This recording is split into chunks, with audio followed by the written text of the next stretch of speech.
আন্দোলন আর রাজনীতি কখনোই এক না। আমরা দেখতে পাচ্ছি জাতীয় নাগরিক পার্টি নামে গণঅভ্যুত্থানের মাধ্যমে তৈরি হওয়া ছাত্রদের মাধ্যমে তৈরি হয়েছে জাতীয় নাগরিক পার্টি। তবে নাগরিক পার্টি যারা সমন্বয়ক ছিলেন, দীর্ঘদিন তারা আন্দোলনের সাথে সম্পৃক্ততা ছিলেন এবং আন্দোলন তাদের নেতৃত্ব হয়েছে, মানুষ তাদেরকে সহযোগিতা করেছে এবং এই সহযোগিতার কারণে হয়তো আন্দোলনটা সফল হয়েছে। কিন্তু এখন তারা একটা রাজনৈতিক দল গঠন করেছে, সেই জায়গা থেকে তারা কতটুকু মানুষের আশা পূরণ করতে পারবে এটাই জনতার প্রশ্ন। এবং এই জায়গায় জনতা কিংবা অন্যান্য রাজনৈতিক দলকে তাদেরকে সহযোগিতা করবে সেটা কতটুকু কিংবা কিভাবে। আন্দোলনের সময় সকল রাজনৈতিক দল কিংবা আমজনতা সকলের সহযোগিতা করেছে, তবে রাজনৈতিক দলকে কতটুকু করবে এটা একটি প্রশ্ন। তারা বলছে এটা একটা কিংস পার্টি, তারা বলছে এটা কখনোই কিংস পার্টি নয়, কিন্তু আমরা দেখতে পাচ্ছি এটা একটি পরিপূর্ণভাবে কিংস পার্টি।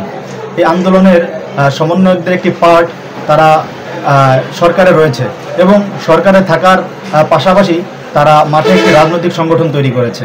রাজনৈতিক সংগঠন তৈরি করে এবং একটা পার্টকে যদি তখন তারা সরকারে রাখবে, তখন এই রাজনৈতিক এটা কতটুকু নিরপেক্ষতা হবে এটা জনতার প্রশ্ন।